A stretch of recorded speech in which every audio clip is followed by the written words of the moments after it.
Hola, qué bueno que estás una vez más con nosotros. Antes de comenzar, quiero pedirte, por favor, comparte estos videos con tus amistades, suscríbete al canal y haz clic en la campanita para que recibas notificaciones de los nuevos videos que estamos poniendo en el canal. Hoy quiero hablar de un tema muy importante que Dios puso en mi corazón y que yo creo que va a bendecir tu vida. Está en la primera carta del apóstol Pedro, en el capítulo 1 del verso 3 al verso 7, dice así: Bendito el Dios y Padre de nuestro Señor Jesucristo, que según su grande misericordia nos hizo renacer para una esperanza nueva, para una esperanza viva, por la resurrección de Jesucristo de los muertos, para una herencia incorruptible, incontaminada e inmarcesible, reservada en los cielos para vosotros, que sois guardados por el poder de Dios mediante la fe, para alcanzar la salvación que está preparada para ser manifestada en el tiempo postrero, en lo cual vosotros os alegráis, aunque ahora por un poco de tiempo, si es necesario, tengáis que ser afligidos en diversas pruebas, para que sometida a prueba vuestra fe, mucho más preciosa que el oro, el cual, aunque perecedero se prueba con fuego, sea hallada en alabanza, gloria y honra cuando sea manifestado Jesucristo. El tema de hoy es Dios prueba nuestra fe. Dios prueba nuestra fe. Esto lo ha hecho el Señor desde siempre. Toda persona que Dios llama, lo primero que hace es prepararnos, es probar nuestra fe. Nos empieza a preparar, nos empieza a dar cosas, pero también empieza a ver si de veras vamos a obedecer lo que Él nos ha mandado. Y esto es algo importantísimo.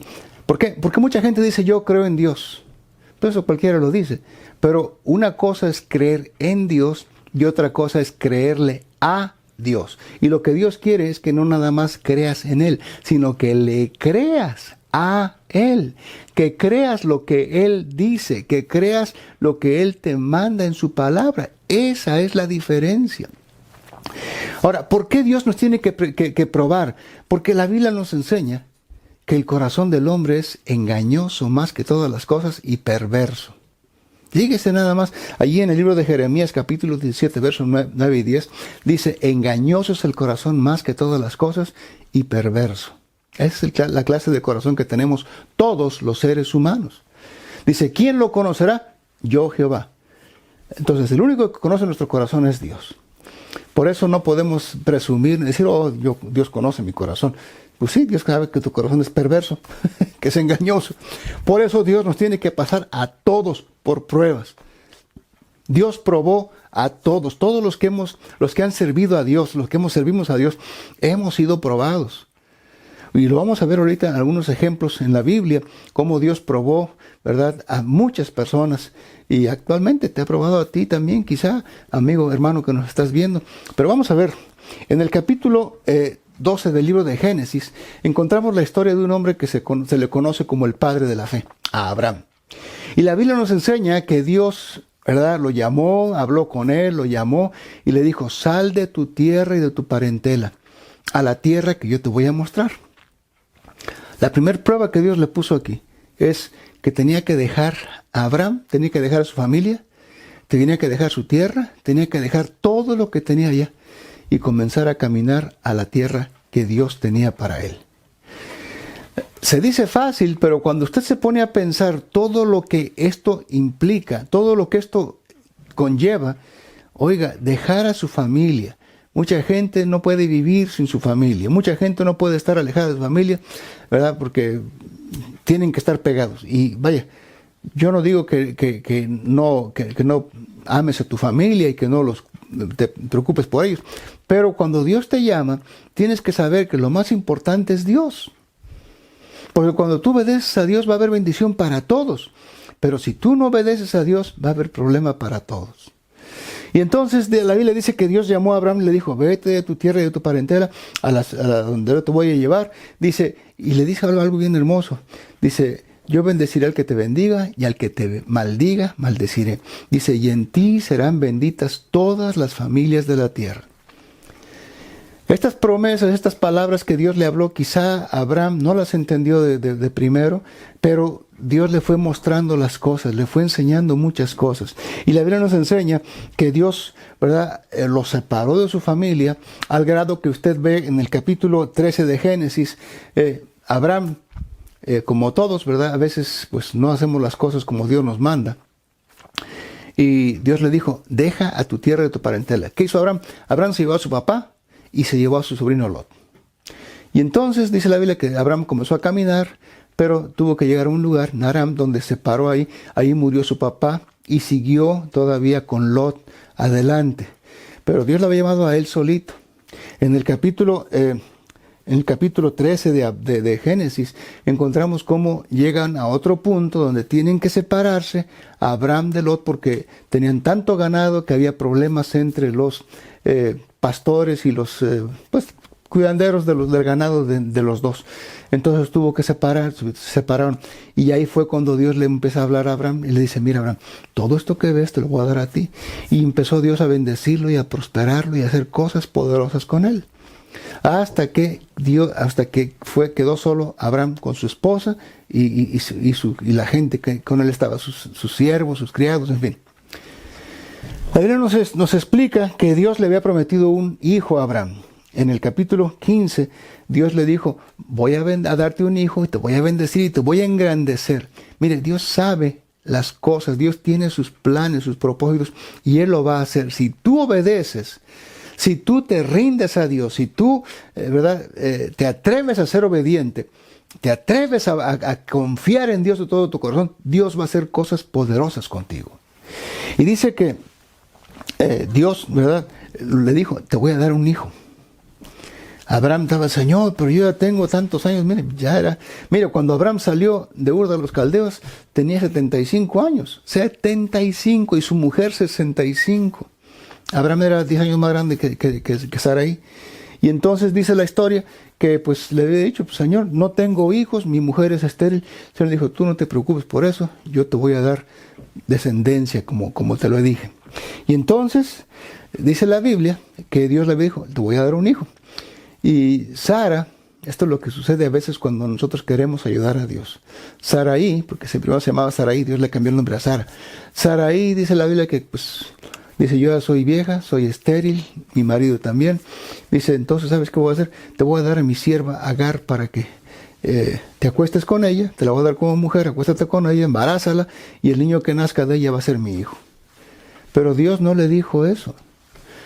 Eso es lo que sucede cuando el ser humano quiere ayudar a Dios. Dios no necesita ayuda de ningún mortal como tú y como yo. Dios lo que quiere es obediencia. Dios lo que quiere es personas que seamos obedientes y que si Él nos dice, haz esto, córrele a hacerlo.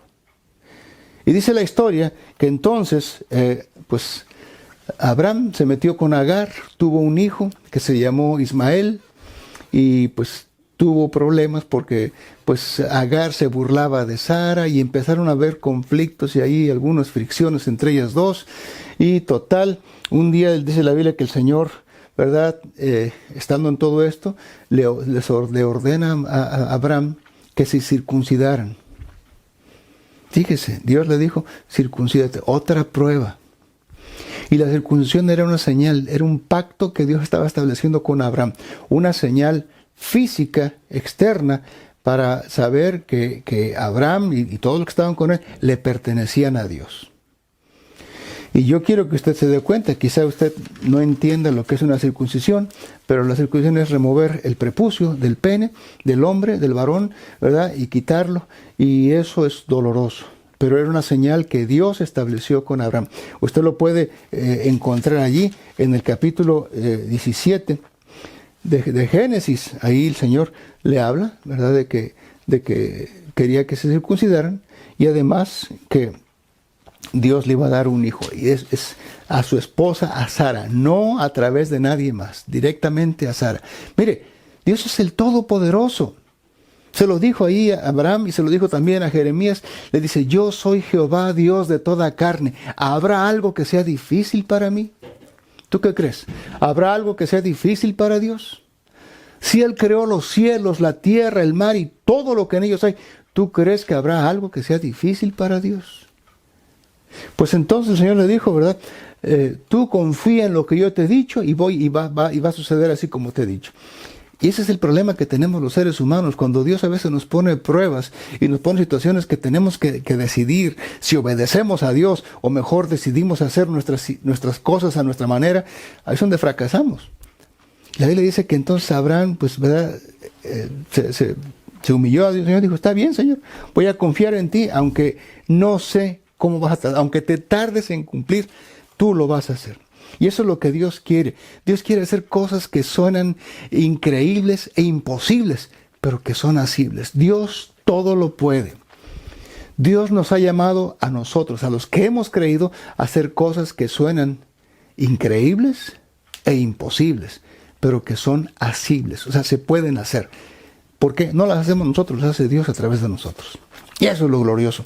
Y dice entonces que Dios, ¿verdad?, la hizo que Abraham tuviera un hijo con Sarai, su mujer, y Dios hasta les cambió el nombre. Dice, ya no va a ser tu nombre Abraham, va a ser Abraham. Y a Sarai le cambió el nombre, le puso Sara, con H al final. Y fíjese, es sorprendente de ver que a los dos nombres, tanto Abraham como Sara, les puso una H. Y que, vaya, rápido, es parte del nombre de Dios. Sí, el nombre YHWH, sí, esas H's que tiene ese nombre de Dios, se las puso también a Sara y a Abraham. Pero no voy a hablar ahorita del tema porque es otra cosa distinta. Entonces dice la Biblia que ya creció el niño, la mamá lo destetó, en fin, y dice que lo vuelve a probar una vez más. Dios vuelve a probar a Abraham. Y entonces ahora le dice, quiero que agarres a tu hijo Isaac, al que tú amas tanto, y lo lleves al monte Moría, y ahí lo sacrifiques para mí. Dice la Biblia que Abraham, sin pensarlo dos veces, tomó a su niño, tomó a sus criados, tomó los animalitos ahí, y se fue. 3 días de camino, imagínense nada más, 3 días caminando hacia donde estaba el monte aquel donde Dios le había pedido que lo llevara. Algo bien importante, ¿por qué lo tuvo que sacar de ahí? Jesús, acuérdese, cuando murió fuera. Murió, ¿verdad?, allá afuera, donde se llamaba el monte del Gólgota. Ahí fue donde lo crucificaron. Bueno, Jesús es un tipo, ¿verdad? Bueno, Isaac es un tipo de Jesús, ¿verdad?, por lo que iba a hacer. Pero bueno, lo importante aquí es que camina 3 días. Y es fácil decirlo, pero quiero que entienda. 3 días en los cuales, ¿cuántos pensamientos pudieron haber venido a la mente de Abraham? El enemigo quizás diciéndole, mira, Dios te dijo que te iba a bendecir y que te iba a dar descendencia, y ahora te está pidiendo que lo mates tú mismo. Me imagino que Abraham le dijo, mira, diablo mentiroso, él sabe lo que hace, y si él me dijo que de este niño me va a dar una descendencia enorme, yo le creo. Y si lo tengo que sacrificar, Dios lo va a resucitar de los muertos. O sea, Abraham iba con su fe puesta en Dios, su fe puesta en las palabras que Dios mismo le había dado a él. Y dice la historia que llegó en el capítulo 22 de Génesis, dice que llegó hasta el monte Moría y preparó el altar ahí con la leña y agarró a su hijo y lo puso en el altar, y cuando ya estaba a punto de darle con el cuchillo, dice que el ángel del Señor le habló y le dijo, Abraham, Abraham, detente y no le hagas daño al niño. Dios te ha probado y ahora sé que tienes temor de mí. Y dice que entonces le dijo, ¿verdad? Por tanto te voy a bendecir, te voy a prosperar, te voy a enriquecer, voy a hacer cuantas cosas contigo. Y dice que entonces Abraham volteó y ahí encontró a un corderito que estaba amarrado de los cuernos a un arbolito ahí. Y entonces, ¿verdad?, ese corderito fue el sustituto para Isaac. Quiero que entendamos, ¿verdad?, porque esto también es un ejemplo, es solamente una sombra de lo que iba a ser en el futuro. Porque, ¿verdad?, Abraham no se negó a darle a Dios a su único hijo, al hijo que tenía ahí, porque era el único hijo que había nacido de Sara. Tuvo más hijos, pero el único que nació de Sara se llamó Isaac, que quiere decir risa. Y dice la Biblia, la historia, que entonces Dios le prometió bendecirlo. Y le dijo, te voy a bendecir como te he dicho y te voy a prosperar de una manera poderosa. Y usted lo puede ver actualmente. Aunque han pasado muchos problemas, muchas situaciones, no son culpa de Abraham, ¿verdad? Pero bueno, pero Dios ha bendecido a ese pueblo de Israel. Ahora, aquí lo precioso es de que Isaac tuvo quien lo reemplazara. porque Isaac ya no fue el sacrificio, sino ese corderito que Dios provió, ¿verdad? Esa provisión de Dios fue para tomar el lugar de Isaac.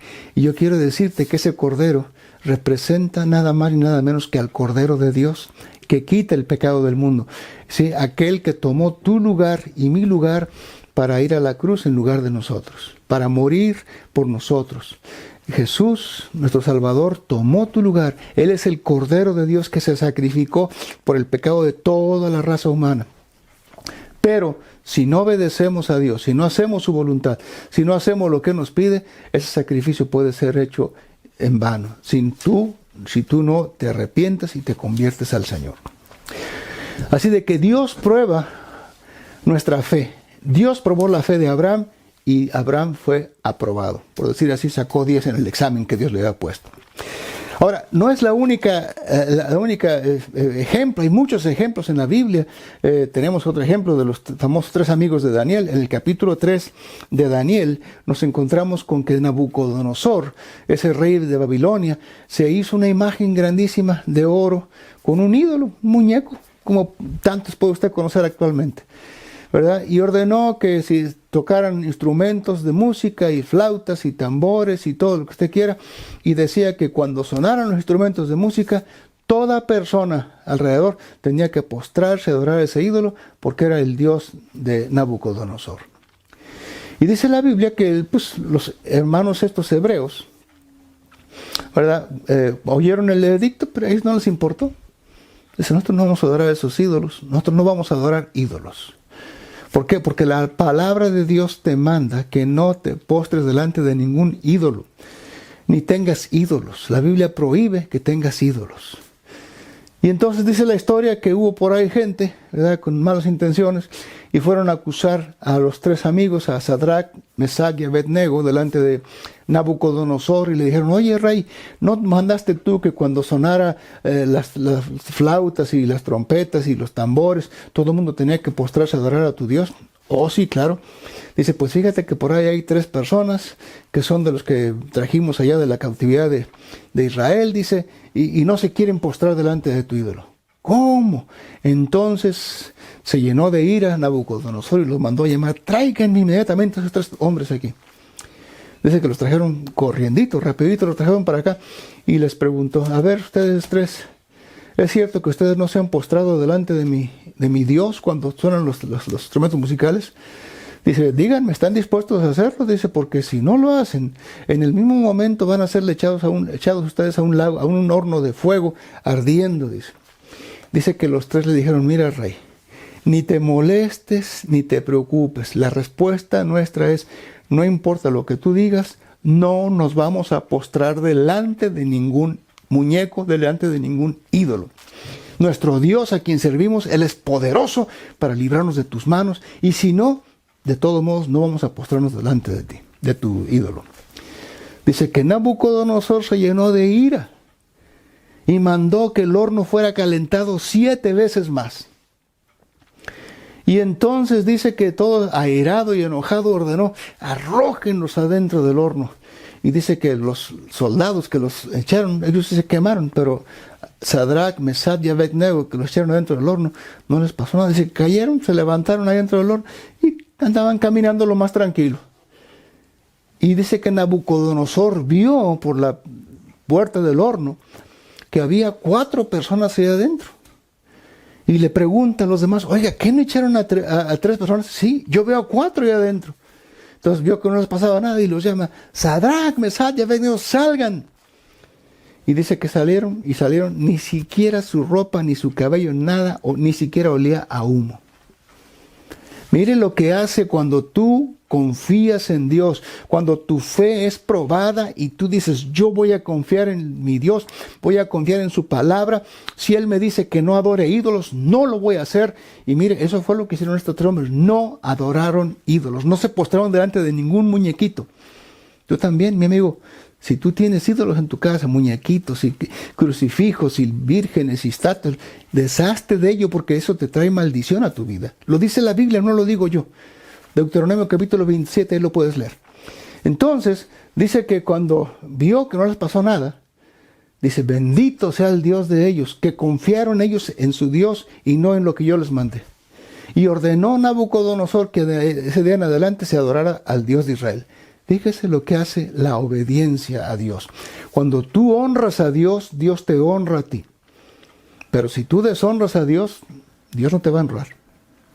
Otro ejemplo tenemos con Daniel también, en el mismo libro de Daniel, en el capítulo 6, nos habla de Daniel, que después de que el imperio persa tomó control ya de los babilonios y empezó a reinar ¿verdad? sobre el imperio, sobre la ciudad de Babilonia, los persas, dice que hubo un grupo ahí de sátrapas y de políticos, en pocas palabras, de aquella época, que odiaban a Daniel, no lo querían. Se parece mucho a lo que sucede actualmente en muchos lugares.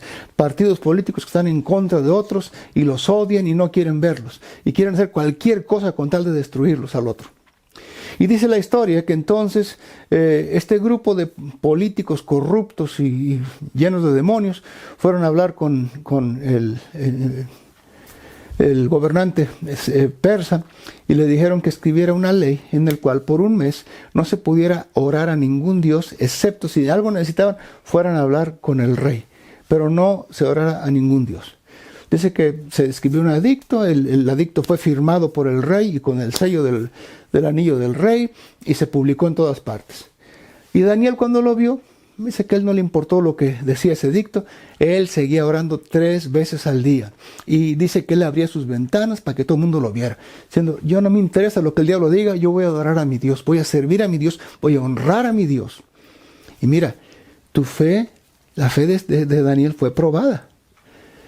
Porque, fíjese, dice la historia que después de que escribieron esto, y ellos sabían que Daniel iba a seguir orando, entonces fueron y le acusaron. Oye, rey, ¿no firmaste tú un edicto que dice que en un mes no nadie puede orar a su Dios, sino solamente venirte a pedir a ti? Sí. Bueno, pues ahí está Daniel, dice, es uno de tus siervos.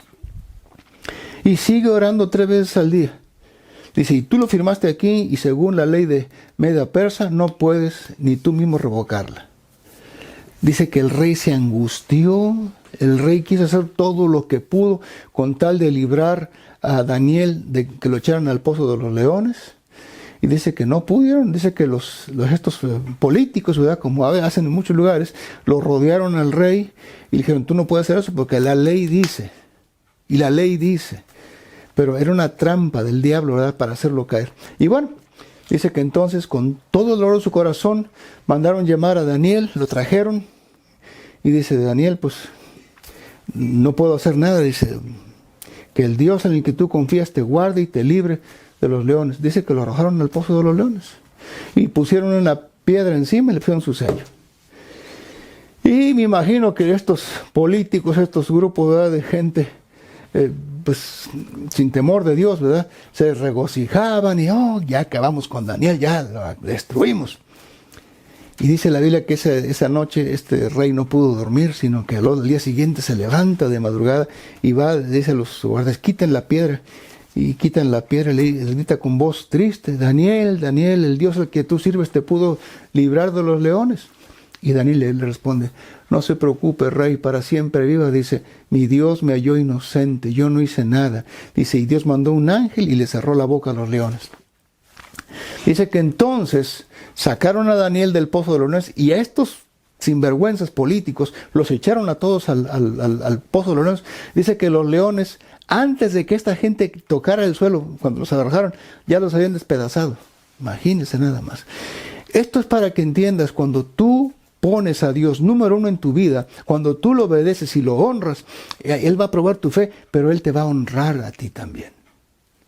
Y Dios lo que quiere es que tú obedezcas a Dios, creas a Dios. No nada más creas en Dios, sino le creas a Dios, que lo que Él dice, Él lo va a hacer. La Biblia dice que nuestra fe va a ser probada. Dice allí en 1 de Pedro capítulo 4, verso 12. Dice, Amados, no os sorprendáis del fuego de la prueba que ha venido sobre vosotros, como si alguna cosa extraña os aconteciese, sino gózate por cuando eres partícipe de los padecimientos de Cristo, para que también en la revelación de su gloria te goces con gran gozo. Si eres vituperado, o sea, si eres ofendido, ¿verdad?, por el nombre de Jesucristo, eres bienaventurado. ¿Por qué? Dice, porque el glorioso Espíritu de Dios reposa sobre ti. Ciertamente de parte de ellos Jesús es blasfemado, pero por Dios es glorificado. Dice, esto es bien importante que entendamos, aunque la gente se burle de ti, tú mantente firme en el Señor, no importa lo que la gente diga. Acuérdate que también dice la carta a los Hebreos en el capítulo 11, verso 6, dice, sin fe es imposible agradar a Dios. Y por último, dice el capítulo 12 de Hebreos en el verso 6 y 7, dice que todos los que confiamos en el Señor, los que hemos creído en el Señor, dice, vamos a ser probados. Dice en el verso 6, porque el Señor al que ama, disciplina. Dios, como te ama, como me ama a mí, nos tiene que disciplinar a todos. Dice, y azota al que recibe por hijo. Tenemos que ser corregidos, aunque no nos gusta. Nosotros a nuestros hijos los tenemos que corregir, no porque los odiamos, sino porque los amamos, porque no queremos que les vaya mal. Entonces tú tienes que dar a veces una nalgada a tu hijo cuando se porta mal, cuando no te obedece. Lo mismo hace Dios con nosotros. Así de que honra a Dios, obedece a Dios, y aunque tu fe sea probada, tú vas a mantenerte firme en Dios. Yo quiero invitarte este día, si tú no has entregado tu vida a Jesús, si tú has estado pasando situaciones difíciles y cosas, ¿verdad?, duras en tu vida, quizás porque estás lejos de Dios. Porque siempre que Dios te prueba a alguien, siempre, ¿verdad?, tiene un final feliz. Pero si no, yo te quiero decir este día que Dios puede cambiar la situación en tu vida, si tú quieres. Aquí está la condición. Si tú quieres entregarle tu vida a Jesús y rendirte a Él y obedecerlo a Él, Dios cambiará las cosas en tu vida a tu favor. Y aunque vengan situaciones difíciles a tu vida, Dios va a estar contigo y Dios siempre te llevará en victoria. ¿Quieres entregarle tu vida a Jesús? Ahí donde estás, solamente dile, Señor, yo reconozco ante ti que soy un pecador. Contra ti y solamente contra ti he pecado. Perdóname.